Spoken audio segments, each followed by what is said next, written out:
자, 안녕하세요. 자, 오늘 2부 북콘서트 진행을 맡은 신앙송가 서석입니다. 반갑습니다. 네, 이 북콘서트는 저희 사단법인 한국공연문화예술원에서 지금 5번째 기획 시리즈로 준비하고 있었는데요. 김보조 시인님하고 그때에 맞춰서 시집을 내자. 그래서 이제 날짜를 잡아서 오늘 진행하게 되었는데, 팬들이 많으셔서 얼마나 지금 뿌듯하고 행복하실까 생각을 해보니까, 시인님하고 저하고 만난 게 2015년. 네, 제가 이제 라디오 방송을 할 때 이제 출연 이렇게 구경 오셨다가 선생님이 시집을 한 권 주셔서 오래된 안경점 앞이라는 시를 읽어드렸는데 그때 뿅 가셨죠? 그래서 2년이 돼서 시인님하고 CD 작업을 2번이나 했고요. 또 이제 오랫동안 인연으로 같이 하고 있는데, 시인님 보시니까 어떠세요? 굉장히 꼼꼼하시죠? 오늘도 저희 단체에서 기획을 해서 이 잔치를 만들어 드려야 되는데 저희는 한 게 없어요. 본인이 다 준비해 갖고 오셔갖고요. 저희는 그냥 들러리로 지금 하고 있어서 이렇게 편한 시인이 어디 계실까? 굉장히 오늘 막 좀 죄송하기도 하고 아주 행복하기도 합니다. 이렇게 오랫동안 코로나로 인해서 저희가 얼굴을 뵐 수 없었는데요. 오늘 이 자리를 빌어서 보고 싶었던 분들을 이렇게 만날 수 있으니까 어제부터 막 설레더라고요. 그래서 너무 반갑고, 또 이런 자리가 이제 코로나가 조금 이제 완화가 됐으니까 이런 자리를 많이 만들어서 여러분과 함께 할 수 있는 시간이 많아졌으면 좋겠다는 생각을 합니다. 자, 오늘의 주인공이신 김보조 시인님 모셔서 우리 북콘서트 진행해 보도록 하겠습니다. 큰 박수와 함께 시작할게요.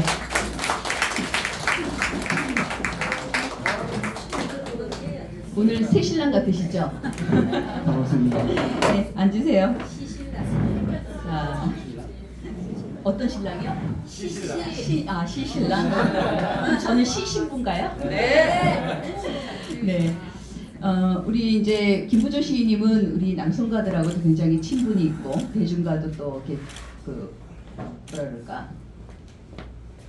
갑자기 독자들하고도 굉장히 친근감이 있으세요. 그리고 굉장히 다가가기 쉬운, 편하신 그런 시인님이셔서 많이 알고들 계시지만 그래도 궁금한 게 많으실 것 같아서 오늘 샅샅이 한번 뒷조사를 해볼까 합니다. 원래 까다로운 사람인데요.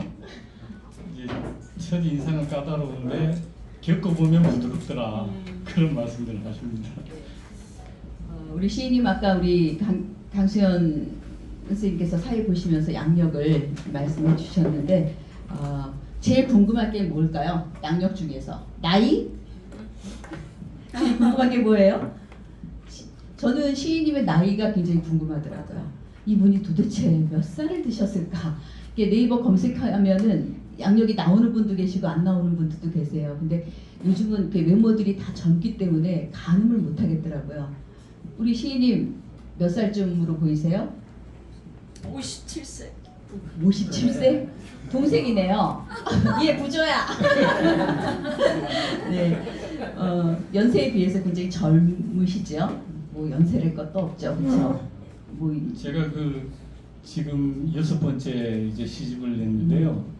그동안 이제 시집 앞에 프로필에 이제 생년을 넣었습니다. 근데 금년에는 뺐습니다. 독자분들이 생년하고 실물하고 안 맞다 그래서 금년에는 생년을 뺐습니다. 57년생입니다. 이 포스터에도 보니까 사진을 다 크게 달아 놓으셨어요. 아까 이게 붙이면서 이렇게 젊은 사진을. 근데 굉장히 아직도 마음은 청춘이고, 그죠? 나이는 숫자에 불과하다고 하잖아요. 그래서 아직도 뭐 젊으시는데 오늘따라 더 젊어 보이시더라고요. 아까 신경을 많이 썼습니다. 이렇게 멋있게 하고 오셨어요.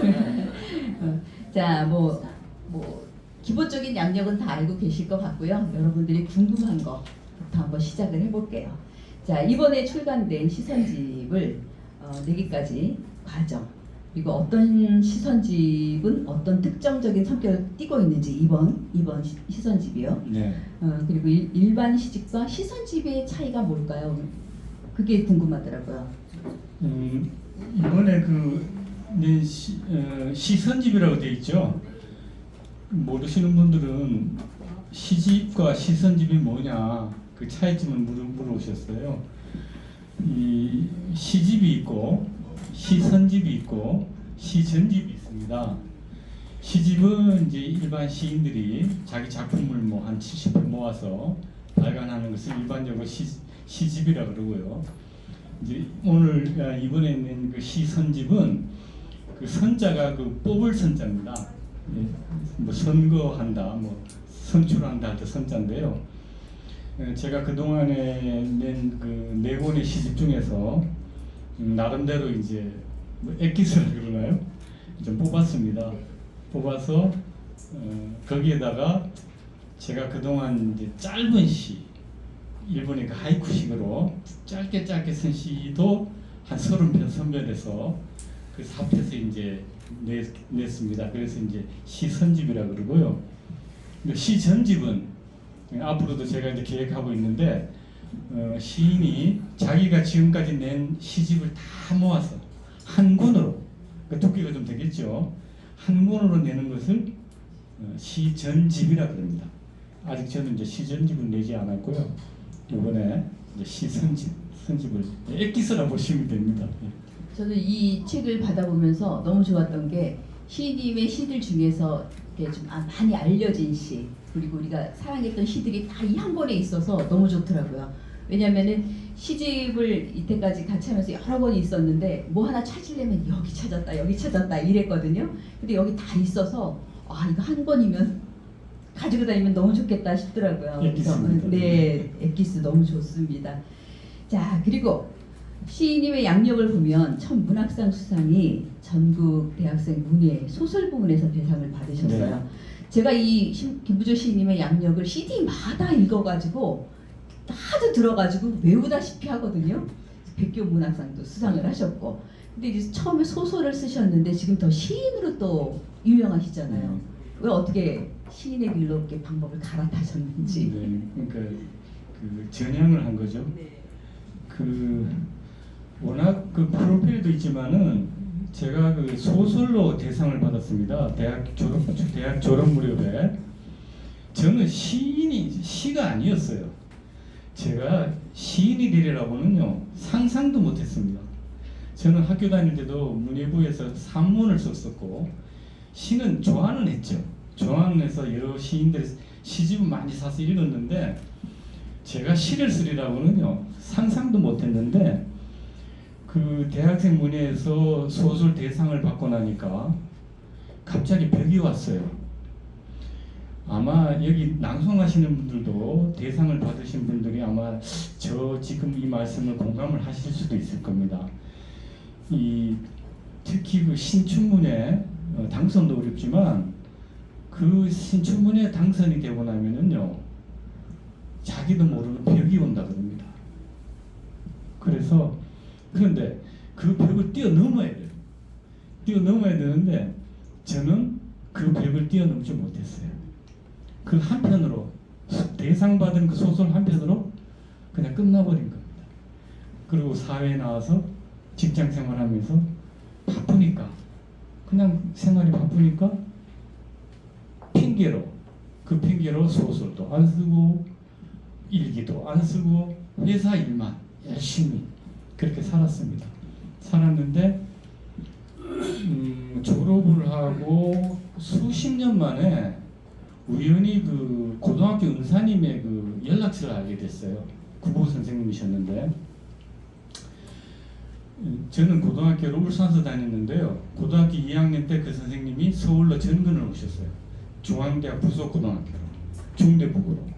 그러니까 대기 아마 흑석동 거기 사신다 그래요. 아, 얼마나 반갑든지 전화를 올렸죠. 했더니 선생님 첫 마디가 너 글 계속 썼느냐? 아, 얼마나 당황했는지요. 아니요. 선생님 깜짝 놀라시면서 왜 글을 안 쓰느냐? 뭐 예전 핑계를 댔죠. 그랬더니 선생님이 갑자기 너 3개월 시간 줄 테니까 시 10편만 써서 보내. 그럼 전화를 딱 끊어보시는 거예요. 그것도 시예요. 안 되지 않습니까? 3개월이 됐으니까 선생님 전화가 왔어요. 너 왜 시 안 보내? 웃으면서 선생님 저 원래 시도 아니지 않습니까? 산문이잖아요. 그리고 시가 안 됩니다. 선생님요 딱 한마디 그러면 한 달 더 줄 테니까 10편 써와 전화 딱 끊어버리세요. 결과적으로 그 은사님이 제 인생을 바꿔놓으신 분인데요. 한 달 지나니까 또 전화가 왔어요. 왜 한 번에 또 못 썼습니다. 한 달 더 줄게 마지막으로. 전화를 끊고 나니까 제가 이건 아니다 싶은 거예요. 그래도 은사님이 저를 위해서 말씀하신 그 앞에 선생님 말씀이 산문 쓴 사람은 시도 쓸 수 있어. 그래서 이건 내가 너무한 건 아닌가. 한번 써보자. 죽이 되든 밥이 되든. 그래서 지금 읽어봐도 형편없는 시죠. 하여튼 10편을 썼습니다. 선생님 보내드렸더니 아니 선생님이 저하고 상의도 없이요. 문학지에다가 그냥 추천으로 등단을 시켜버리신 거예요. 그래서 시의 길을 걷게 된 거예요. 그 스승님은 이미 시인님의 재능을 알고 계셨던 거예요. 아마 성경지명이 있었어요. 그때 그렇게 안 해주셨으면 지금의 김부조라는 시인이 없죠. 안 계셨겠죠? 아니 시인도 없을 뿐더러 제가 이런 장소에 앉아있지도 못했어요. 아니 또 소설을 계속 쓰셔서 소설가로 또 대성을 하셨을 수도 있고. 그건 제가 벽을 뛰어넘지 못했으니까. 소설의 벽을 못 뛰어넘는. 자 누군가에게 이렇게 꼭 이렇게 이끌어주는 나침반 같은 스승님이 계시는 것 같아요. 오늘 그 시선집의 제목이 우리 모두 길치였다라는 제목인데 길치라는 뜻 알고 계시나요? 길을 못 찾는 그런 거잖아요. 방향을 못 잡는 거. 저도 길치거든요. 사실 밤이 되면 이렇게 지하도를 들어갔다가 똑같은 게 계속 나오는 거 잘못된 곳으로 이렇게 막 이렇게 헤매고 다닐 때가 있는데 오늘은 우리 이 김부조 시인님과 함께 하시면서 모두 마음의 나침판을 하나 두셔서 길을 잘 찾아가시는 그런 시간이 됐으면 좋겠어요. 길치 말씀하시니까요. 이제 시선집을 다 완성을 해놓고 제목을 붙여야 되는데 고민을 많이 했습니다. 마땅한 제목이 없어요. 이 시 중에서 뽑아야 되거든요. 시 제목 중에서. 그런데 저 얘기입니다. 이 길치였다. 그런데 제목이 우리 모두를 들어갔는데 사실은 이 제목을 붙여놓고 집사람한테 아주 혼났습니다. 당신이 뭔데 모두를 다 길치로 만드냐. 그냥 공범을 만드셨어요. 네, 당신 너무 건방진 거 아니냐. 그래서 고민을 했는데 그래도 이 제목밖에 없다.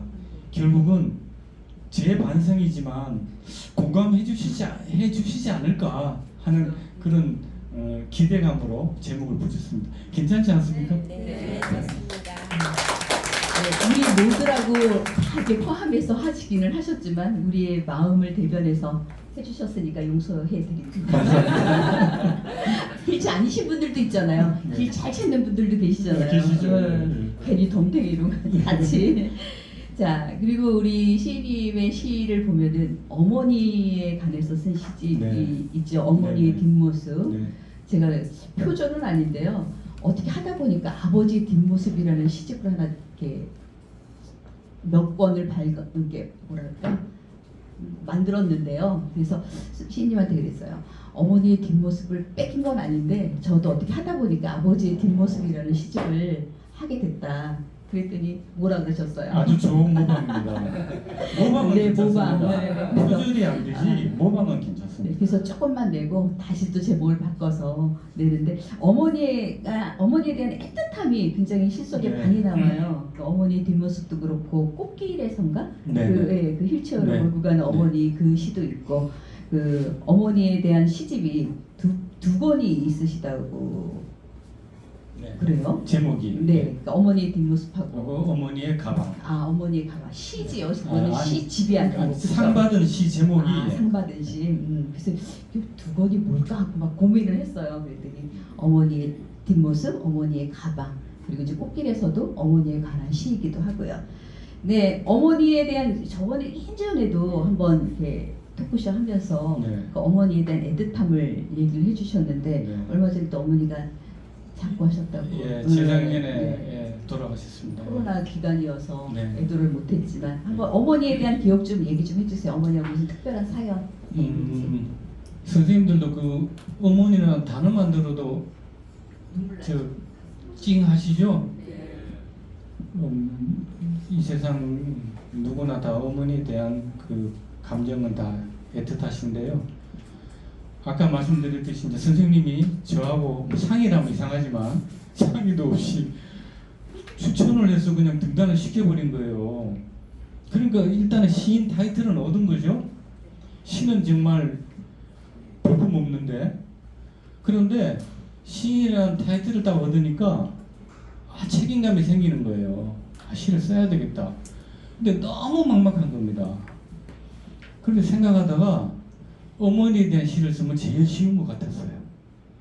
제가 강의를 할 때도 우리 수강생 분들한테도 시 쓰기에 힘드시면은 어머니에 대한 시부터 한번 써보세요.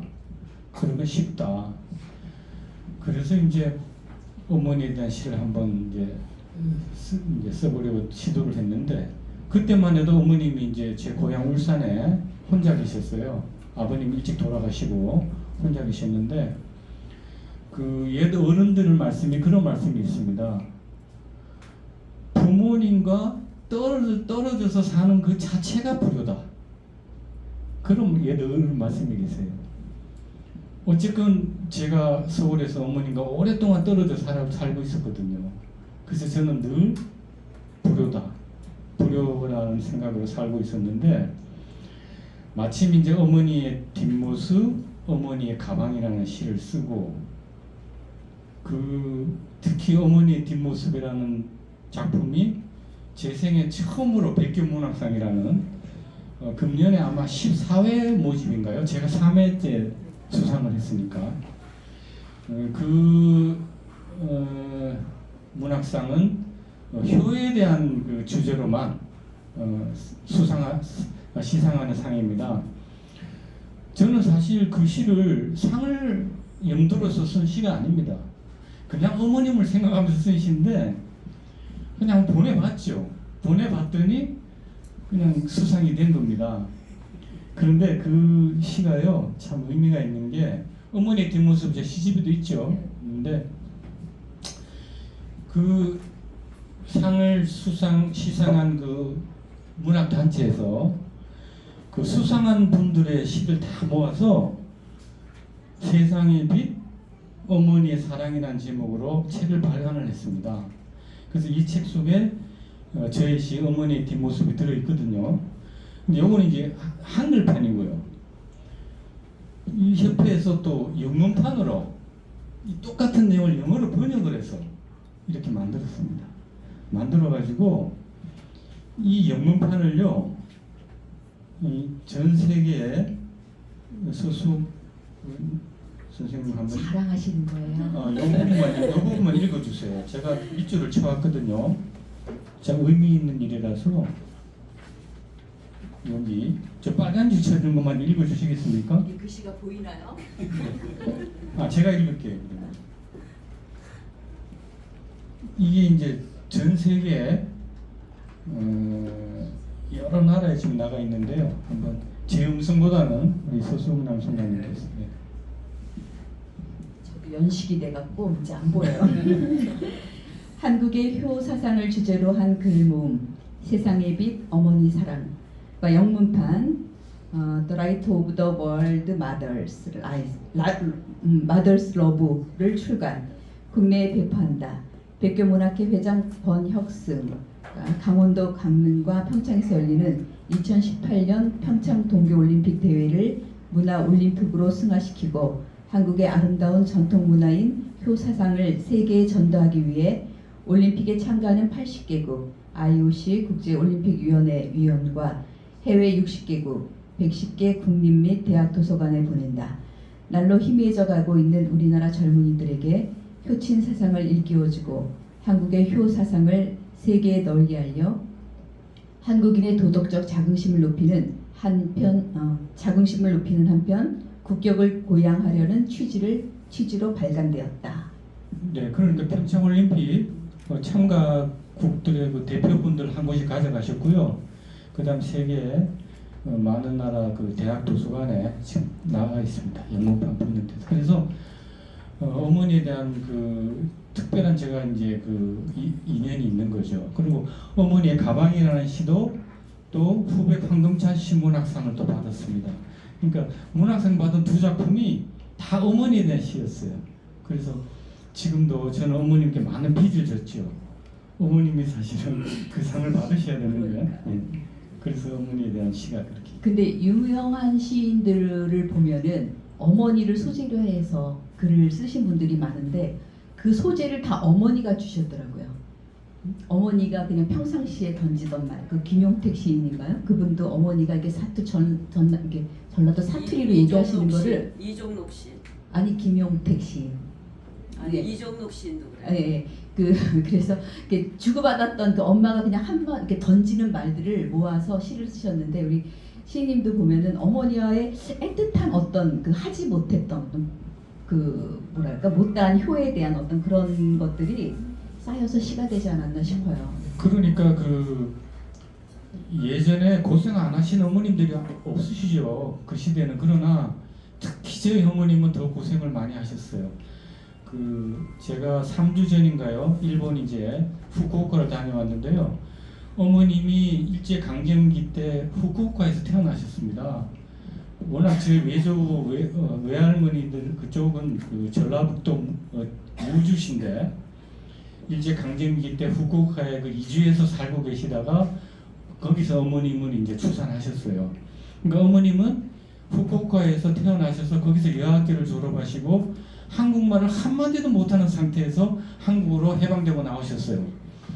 그래서 이제 아버님을 만나셨는데 그것도 저희 그 종갓집도 며느리로 한국말도 쓰던 분이 종갓집 며느리로 거기다 또 아버님이 사업하시다가 실패를 하시는 바람에 고생도 엄청나게 하시고 그래서 저는 객지 생활하면서도 늘 어머님이 너무나 불쌍했어요. 그러니까 어머님이라기보다는 한 여인으로 볼 때도 너무나 불쌍한 사람이었어요. 그래서 제가 그 어머니에 대한 빚을 뭘로 갚아드릴까? 마음의 빚. 그래서 이제 어머니에 대한 시를 쓰다 보니까 우연찮게 문학상도 어머니에 대한 시로서 받게 되고 그래서 제가 이제 수강생분들께도 그런 말씀 드립니다. 적어도 시를 쓴다고 하면서 어머니에 대한 시를 한 편도 안 쓰면은 그건 어머니에 대한 큰 불효다. 예. 그래서 지금도 어머님에 대한 시가 없는 사람은 꼭 한 편 이상은 어머니에 대한 시를 쓰십시오. 그렇게 제가 간청을 드립니다. 우리가 뭘 하다 보면 가장 가까이 있는 사람들을 소재로 많이 끌어다 쓰게 되는 것 같아요. 저도 시를 잘 쓰지는 못하는데 아버지, 어머니 이렇게 그러니까 1년 사이로 이렇게 돌아가시면서 그 애틋함이 그게 글로 다 나오게 되더라고요. 근데 이제 그 쓸 소재가 없어지면 이제 미천이 바닥이 나는 거겠죠. 우리 같은 사람들은 또 우리라 그래서 또 같이 또 덤태기를 쓰시는데 저희 같이 초보들은 그 주변 것들을 다 끌어다 쓰고 나면은 소재가 고갈이 돼서 시를 또 이렇게 절필하게 되는데 시인님은 또 이렇게 상상력이 굉장히 무궁무진하시잖아요. 그래서 늘 시인들을 존경하게 되는 것 같아요. 그 에피소드가 하나 있는데요. 그래서 이제 제 시청자 교실에서 과제를 하나 내드렸어요. 쉬우니까 어머니에 대한 시가 가장 쉬워요. 다음 주까지 어머니에 대한 시를 한 편씩 써보세요. 했더니 딱 한 분이 안 써오셨어요. 그래서 선생님 왜 안 쓰셨어요? 그랬더니 저는요 어머니와 사이가 너무 안 좋았어요. 그래요? 그럼 할 수 없죠. 그런데 과제는 하셔야죠. 그러면 아버지에 대해서 한번 써보세요. 그랬더니 아버지하고는 사이가 더 안 좋았어요. 그랬던 에피소드가 있는데요. 하여튼 저희 세대만 해도 아버지들은 별로 인기가 없었어요. 그러나 어머니에 대한 시는 쓰실 수 있으십니까? 한 편씩 한번 써보시기 바랍니다. 그 안 좋은 기억이 있었으면 또 원망의 글로 또 쓰셔서 또 푸시면 좋을 것 같고 저는 어머니가 살아계실 때는 더 애틋했는데요. 돌아가시고 나니까 아버지가 더 애틋해지는 것 같아요. 이상스럽게 또 아버지에 대한 글을 또 많이 쓰게 되더라고요. 자, 마지막 질문입니다. 마지막 아니군요. 자, 현재 지금 시창작 교실을 운영하고 계시잖아요. 네. 거의 이제 시를 쓰시면 등단이 목표이실 텐데 등단을 희망하시는 그 예비 시인들에게 한 말씀 해주신다면. 네. 저 같은 경우는 이제 선생님께서 반강제적으로 이렇게 등단을 시키셨지만 지나고 나서 생각하면 그것도 사실은 정당한 방법이 아니었어요. 사실은 제가 더 시를 연마를 하고 때가 되었을 때 그 시인한 타이틀을 얻었어야 되는데 뭐 지나간 일은 어쩔 수 없지만 그 대신 선생님이 그렇게 반강제적으로 하신 그 대가를 제가 톡톡히 치렀습니다. 왜? 너무 혹독하고 피눈물 나는 그런 또 시간이었습니다. 시가 안 되니까. 그래서 혹시 신앙송가분들도 그런 말씀 하시더라고요. 대상을 너무 일찍 받았다. 어떤 분이. 왜냐하면 신앙송 대회는 대상을 받으신 분들은 다음 대회에 나갈 수 없잖아요. 대상을 받고 너무 일찍 받고 나니까 자기가 연마할 그런 마음의 자세도 안 돼 있고, 그래서 대상은 늦게 받는 게 좋겠더라, 그런 말씀 하시는데요. 그래서 시를 공부하고자 하시는 분들은요, 제가 늘 우리 수강하시는 분들께 말씀드리지만 아주 무거운 짐을 지고 먼 길을 간다고 생각을 하세요. 너무 성급하게 하지 마세요. 뭐 예를 들어서 한간에 보면 뭐 50만 원 주면 등단시켜준다, 뭐 100만 원 주면 등단시켜준다. 그래가지고 뭐 시인 타이틀을 얻으면 무슨 의미가 있습니까? 그 아무 의미 없는 거고요. 제발 그렇게는 하지 마십시오. 선생님들 중에 혹시 지금 그런 분들 계시면은요, 마음으로 반납을 하십시오. 마음으로 반납을 하시고 다시 시작하시되, 제가 하나 권해드리고 싶은 거는, 그럼 어떻게 등단을 하느냐? 공모전이 많이 있습니다. 문학 상금 공모전이 많이 있어요. 그런데 거기에 또 이제 사기꾼들이 있어요. 속지 마시고 단돈 5만 원에도 상금이 있는 대회에 시를 출품을 하세요. 단돈 5만 원이라도 상금이 있는 데는 거기는 사기꾼이 아닙니다. 그러니까 절대 현혹되지 마시고 그런 대회에 시를 출품을 하셔서 뭐 입선이면 어떻습니까? 장려상이면 어떻습니까? 그건 뭐냐면은 전국 규모에서 경쟁을 했다는 뜻이 되는 거거든요. 그래서 조금 늦으시더라도 저도 불과 10여 년 전에 등단했지 않습니까? 마음 조급하게 생각하지 마시고요. 일본의 시바타 도요 할머니는 98세에 첫 시집 내셨잖아요. 선생님 용기 내시고 너무 급하게 마음 먹지 마시고 천천히 가신다는 그런 생각으로 하시면은 분명히 좋은 날이 오실 겁니다. 네, 저도 이제 이 낭송을 하면서 보면은 우리 수강생들한테 그렇게 얘기를 해요. 대상은 맨 마지막에 받아야 완벽하게 내가 잘할 수 있을 때 받아 인정을 받는다. 근데 덩달아 가게 되는 것 같아요. 옆에서 자꾸 가니까 마음이 조급해지거든요. 나도 빨리 해야 되는데 이러면서 덩달아 가게 되고, 등단도 요즘은 돈만 있으면 다 시인이 될 수 있는 세상이 됐잖아요. 조금 비하적이긴 하지만 명함을 받다 보면 시인 아닌 사람이 없는 것 같아요. 그래서 시인이란 타이틀도 중요하지만 나를 대표할 수 있는 시 한 편이 더 중요하지 않을까 그런 생각이 드네요. 그래서 저부터 양심에 손을 얹고 한번 생각을 해보는데, 시도 쓰는 것도 그런 것 같아요. 자꾸 옆에서 부추겨줘야 쓰게 되지. 이게 시입니까? 제가 이제 처음에 시창작을 배울 때 시를 갖다가 나는 고심해서 썼는데 다 던져버리시더라고요. 굉장히 자존심이 상했어요. 내가 이렇게 해서 시를 써야 되나? 하지 말자 안 했는데, 우리 시인님은 제가 이제 글 같지 않은 글을 이렇게 보내면은 잘 썼어요. 그래서 이렇게 쭉 이렇게 봐주세요. 그럼 또 그게 힘이 나거든요. 나도 가능성이 있나? 한번 도전해 볼까? 이런 마음을 먹게 되잖아요. 그래서 자꾸 힘을 내는데 옆에서 누군가 응원을 해줄 때 또 나도 한번 해보자라는 마음이 생기게 되는 것 같아요. 그래서 그런 쪽에서는 우리 시인님께서 굉장히 우리의 길을 잘 찾아주시는 것 같더라고요. 그렇죠? 네. 이럴 때 박수 한번 주세요. 네. 우리 열심히. 고래도 칭찬하면 춤을 준다는 말이 있지 않습니까? 그래서 뭐 여러 시창작 교실이 있겠지만 제 시창작 교실의 특징이 뭐냐면 첫째가 그겁니다.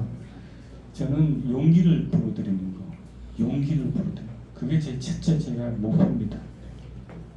용기와 칭찬과 틀렸다란 말을 안 하시잖아요. 우리 이게 시청자 저도 2번밖에 못 갔지만 하다 보면 틀렸다라고 하신 적 있으세요? 틀렸다가 아니라 다르게 표현을 하는 법을 알려주시잖아요. 아까 그 우리 김수정 선생님이 가로 열기가 제일 힘들었다고 하시는데 제가 요새 그걸 제일 잘 썰먹고 있거든요. 굉장히 다양한 방법들이 나오는 것 같더라고요. 제가 생각했던 게 아닌 또 다른 게 나와서 굉장히 재밌게 제가 그것도 모방해서 하고 있는데 하여튼 우리 많이 시인님 모방하십시오. 네, 그런 칭찬과 격려와 용기를 주시는 게 참 좋은 것 같아요. 자, 우리 앞으로의 계획 한번 들어볼까요? 계획이요. 계획이 너무 거창하면 안 되는데요. 이런 말씀드리면 제가 좀 외람된 말씀이지만은요. 제가 첫 인사말 드릴 때 14년이 걸렸다는 말씀을 왜 드리냐면요. 모든 예술 분야가 그렇겠지만 어떤 그 한계가 있습니다. 제가 왜 시선집을 냈냐면요. 더 이상 좋은 시가 나오지가 않습니다. 이제 그래서 제가 자주 보여주지는 않지만 가끔 시를 쓰면 집사람한테 한번 이렇게 던져줍니다. 줬는데 어느 날 집사람이 당신이 이제 시 그만 써야 되겠어. 그래서 왜 그러냐 했더니 이 시 당신 저번에 쓴 시하고 비슷해. 제가 깜짝 놀랐습니다. 그래서 그날 제가 반성을 많이 하고 박수 칠 때 떠나라는 말 깊이 새기면서 이제 긴 시가 나오지가 않고 또 하나는요. 다른 예술 분야도 그렇겠지만 안 되는 시를 억지로 쓰면은요. 앞에 이미 예를 들어서 제가 문학상을 받은 시라든지 비교적 좋은 평가를 받는 시들한테 예의가 아니거든요. 저에 대한 예의가 아니에요. 그래서 가급적이면 이제 장시는 안 쓰고 그러나 짧게 나오는 그 촌철살인 같은 그런 그 짧지만 임팩트를 주는 그런 시들은 가끔 나오거든요. 여기에도 한 30편이 들어있지만 앞으로 그런 짧은 시는 계속 써나갈 그런 계획이고요. 또 하나는 제 시가 독자분들께서 말씀하시는데 이 마음 치유에 대한 시가 많다 그런 말씀을 많이 들었어요. 그래서 거기에서 치유에 관한 시를 한 100편을 뽑으려고 합니다. 그래서 김부조 치유의 시 100선 뭐 그렇게 해서 한 권을 낼 그런 계획이 있고요. 마지막으로 이제 목표는 지금 제가 열심히 하고 있는 시창작 교실 강의를 더 열심히 매진하려고 생각 중입니다. 네. 저도 이제 우리 시 수업할 때 낭송 수업할 때 김부조 시인님을 소개할 때 치유 시인이라고 얘기를 하거든요. 제가 처음 시집을 받고 선생님의 시를 낭송하면서 받았던 그 감동과 그다음에 마음의 위안이 굉장히 오래 가는 것 같아요. 그리고 좋은 시들이 굉장히 많아요. 그래서 시를 여담으로 제가 이제 우리 옆집 엄마가 이제 숲해설가신데 이 시집을 보여주면서 오늘 같이 가자고 그랬어요. 근데 밤에 이걸 한 권을 다 읽고 와가지고 시가 너무 좋다는 거예요. 그래서 자기가 이 시를 읽으면서 굉장히 감동받았다. 이분이 치유시를 쓰시는 분이다. 그랬더니 정말 그런 것 같다고 그러시더라고요. 그래서 우리가 시를 읽고 본인이 감동받고 또 위로를 받고 나서 누군가에게 정말 이거는 우리가 뭐라 그럴까 인증받은 거라 그럴까요? 내가 받았기 때문에 그래서 자신 있게 권할 수 있는 책이 김부조 시인님의 시집이 아닐까 싶어요. 그래서 오늘 짧은 시간이지만 또 3부가 있기 때문에 시인님과의 콘서트를 통해서 그리고 이 시집을 통해서 여러분들이 길치가 아닌 길을 잘 찾아가는 나침반 같은 삶을 사시기를 바라고 우리 이 김부조 시창작반에서 시집을 내시는 분들은 제가 꼭 북콘서트를 열어드리겠습니다. 그래서 시집 한 번씩을 꼭 내실 수 있는 그날까지 시창작반은 계속된다. 그렇죠? 고맙습니다. 네. 자, 오늘 짧은 시간이지만 시인님과의 북콘서트 여기서 마치도록 하겠습니다. 감사합니다.